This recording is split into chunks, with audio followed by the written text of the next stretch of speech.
의무. 비슷하지 않아요? 여기까지 이해되나요? 야, 이게 무슨 차이냐? 국가를 바라보는 관점을 한 명은 국가는 이익을 위한 수단, 이익 추구의 도구로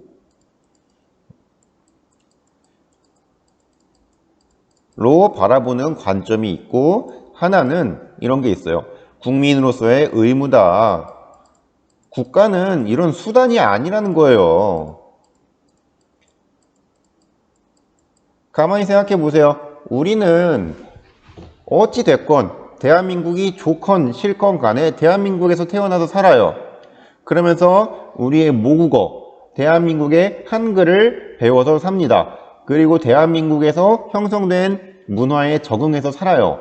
여러분들은 국가에 의해서 형성됐단 말이에요. 여러분들이 부모님의 양육에 의해서 이렇게 성장한 것처럼 뗄래야 뗄 수가 없는 관계라는 거죠. 국가와 개인은. 그렇기 때문에 국가에 세금을 내고 국가에 어느 정도씩은 헌신하는 것은 국민의 의무다라는 관점이 있어요. 그런데 이거랑 다르게 국가는 그냥 우리가 슈퍼 같은 데 가가지고 돈 주고 물건 사는 것처럼 내가 이만큼 해주면은 저만큼 국가에서 해주는 거다 라는 식으로 도구적인 관점으로 바라보는 관점이 있어요. 두 의견이 다 틀린 건 아니에요. 둘 다 맞아요. 하지만 이 가연 학생과 정연 학생은 대부분의 다른 사람들과는 다르게 국민이니까 의무이니까 세금을 내고 국가에 어느 정도 기여를 하는 것은 마땅하다. 비록 국가가 우리에게 해주는 것이 많지 않더라도 라는 관점을 보여줬기 때문에 굳이 가져왔습니다. 정말 잘했어요. 중학생들이 이러한 관점을 생각해내기 힘듭니다. 물론 아까도 말했지만 다른 학생들이 그렇다고 해서 잘못한 건 또 아니에요.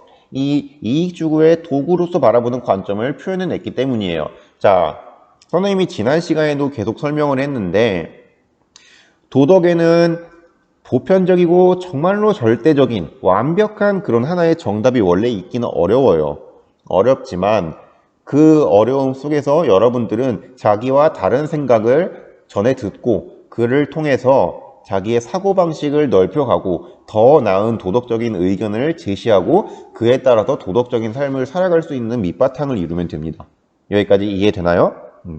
잘했어요.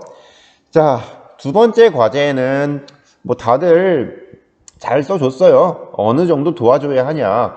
평등하게 도와줘야 한다. 아니면 뭐 부자들은 돈을 더 많이 내고 힘든 사람들은 좀 적게 내도 된다. 뭐 이런 등등 괜찮은 의견들을 많이 내줬어요. 근데 뭐 세계에 있는 어느 국가라도 부자가 가난한 사람보다 세금을 더 적게 내는 경우는 없어요. 부자가 더 많이 냅니다. 왜 그럴까요? 부자가 그 사회에 살고 있음으로써 얻는 혜택이 가난한 사람들보다 훨씬 많다는 거예요. 예를 들어 볼까요, 한번? 여러분들 농구 선수 하면 누구 생각나요? 외국의 유명한 사람. 마이클 조던이라고 알아요? 마이클 조던? 이름은 들어봤죠? 자, 여러분들 좋아하는 그 옷 브랜드가 있을 거예요. 이렇게 생긴 거. 너무 못 그렸나? 요거 뭐예요? 나이키죠, 나이키. 나이키에 보면은 가끔 이렇게 생긴 사람이 나와요.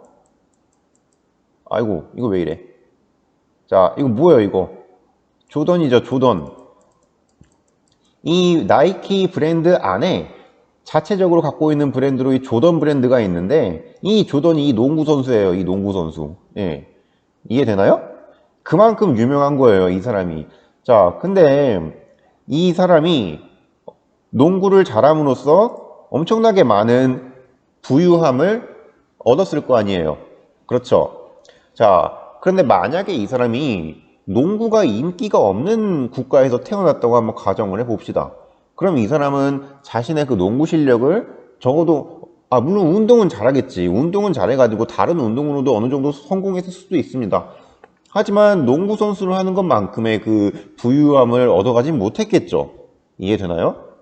그렇기 때문에 부자들은 그 사회에서부터 받는 이익이 훨씬 크다고 생각하기 때문에 나라들은 부자에게 더 높은 비율의 세금을 매깁니다. 뭐 예를 들면은 뭐 재산이 어느 정도 이상이면은 뭐 40%, 뭐 그것보다 좀 아래다. 그럼 30%, 더 아래다. 그럼 20%. 올라갈수록 재산이 더 많습니다. 여기까지 이해되나요?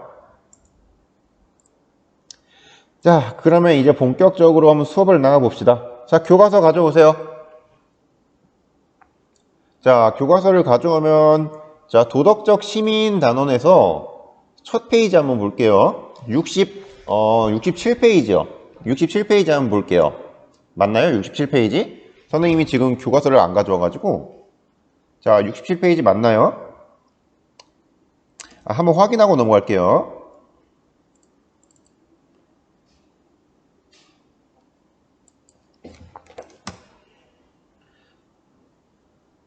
자, 여기 67페이지죠? 67페이지. 자, 이 3명 나와 있는 부분 봅시다. 자, 여기 위에 보면은 수업 목표 보이죠? 수업 목표. 내가 만드는 수업 목표. 이걸 옮겨온 거예요. 자, 첫 번째, 국가의 유형과 장단점을 설명할 수 있다. 오늘은 이것만 수업할 거예요. 국가의 유형과 장단점을 설명할 수 있다. 자, 참고로 말하는데 이 부분은 굉장히 중요해요. 굉장히 중요해요. 굉장히 중요. 선생님이 왜 중요하다고 말할까요? 중요. 시험에 나온다. 시험에 낼 거예요. 분명히 말했어요. 기말고사, 1학기 기말고사에 냅니다. 안 낼 수가 없어요. 오늘 잘 들어요. 오늘 교과서에 안 나오고 선생님이 따로 설명해 주는 부분도 굉장히 많을 거예요. 그 부분도 교과서에 따로 정리를 해두세요. 선생님이 분명히 말했습니다. 강조합니다. 자, 그 다음에 68페이지 봅시다. 68페이지. 자, 국가의 유형과 그 장단점은 무엇일까? 다 폈어요. 68페이지. 자, 68페이지 봅시다. 자, 국가의 유형과 그 장단점은 무엇일까? 해가지고 첫 문단 보이죠? 자, 한번 읽어볼게요. 우리는 태어날 때 국가를 선택한 적이 없지만 자연스럽게 지금의 국가를 조국이라고 생각하며 국민으로 살아간다. 개인과 국가는 떼려야 뗄 수 없는 관계를 맺고 있다.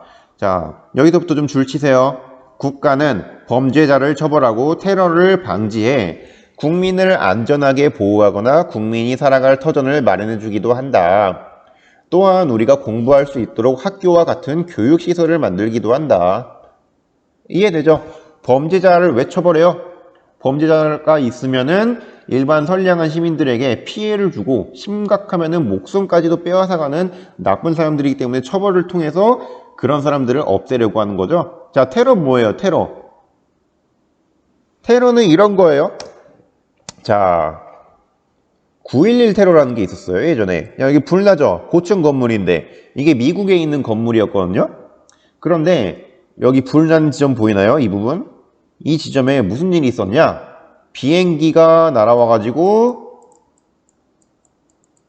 갖다 박았어요. 비행기가. 이거 비행기예요. 어떤 테러 조직이 비행기를 납치해가지고 그 비행기를 이렇게 날아가도록 해라 라고 조종사들을 협박해가지고 이 건물에 갖다 박았어요. 사람들은 엄청나게 많이 죽었겠죠. 예, 이렇게 폭력 수단을 사용하여 적이나 상대방을 위협하는 행위가 테러입니다.